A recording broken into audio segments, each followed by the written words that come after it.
Good morning from Antipolo City. So today dito tayo sa Mission Hills sa loob ng Havila community dito sa Barangay San Roque of Antipolo, Rizal.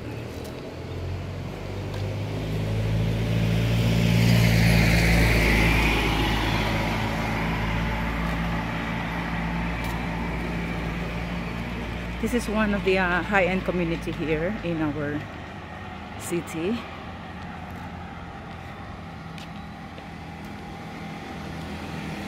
I heard dito nakatira si Mayor.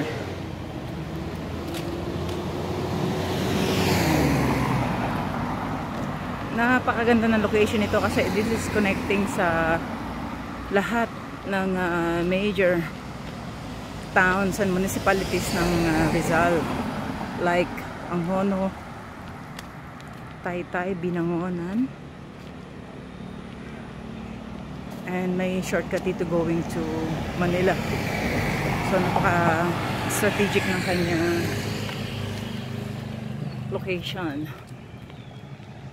Dito sa loob ng Mission Hills, maraming clusters ng subdivision. So subdivided ang mga pangalan like Santa Cecilia, Santa Clara, Santa Monica, Santa Catalina. And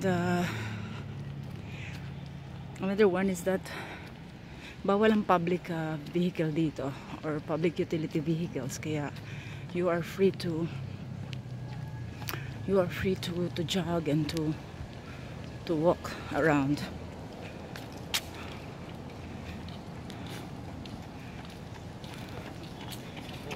Yan, may mapa dito, oh. Para hindi ka mawala.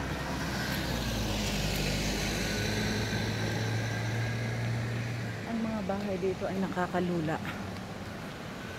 Puro mansyon.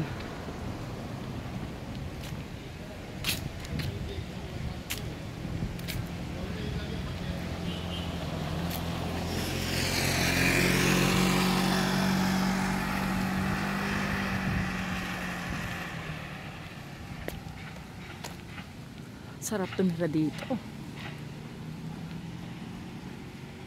May ganda ng mga bahay.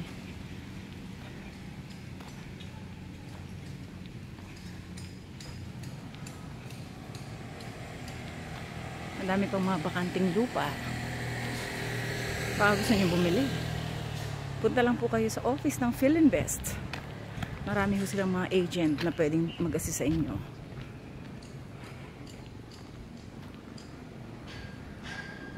Ang office po nila ay dito sa along EDSA, malapit sa Boni.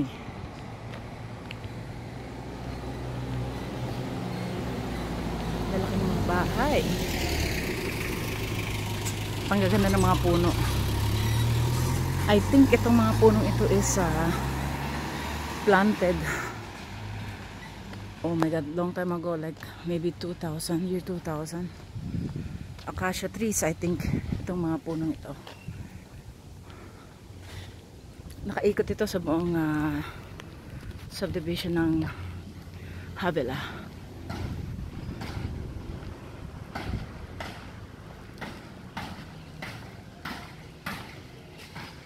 Yan, maraming ginagawang mga bahay ngayon dito. After the pandemic, dumami ang nagpapagawa ng bahay.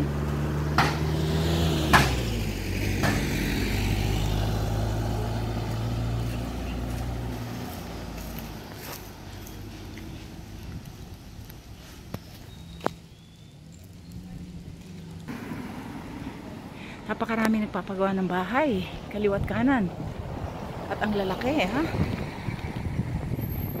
After the pandemic to. 3 years after that.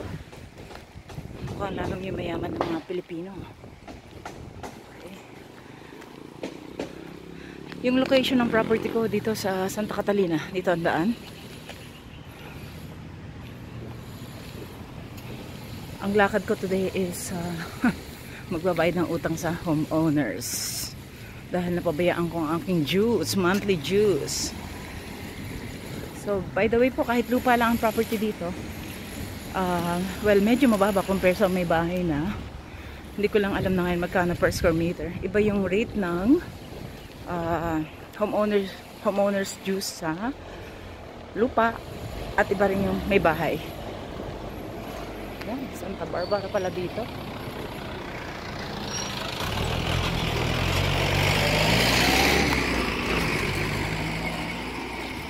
Masarap mag-walking dito at mag-jogging every morning. How I wish malapit ito sa Antipolo Hills. Layo lang ng konti. Kailangan ko sumakay ng tricycle or magmotor.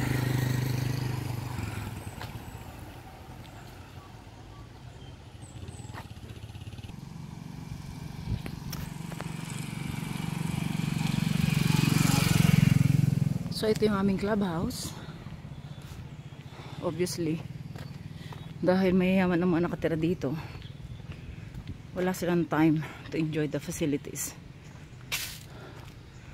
Busy sila sa kanilang everyday routine. Walang tao ang kanilang court, basketball court. Time check right now is 10:35 in the morning. So walang katao-tao around. Puro sasakyan lang.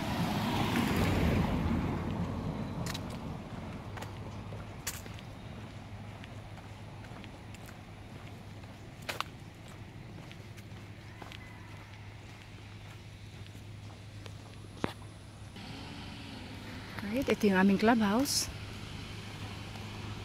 Napakaganda at napakalawak. So, dalawang basketball court doon sa side niyan. Ito yung clubhouse.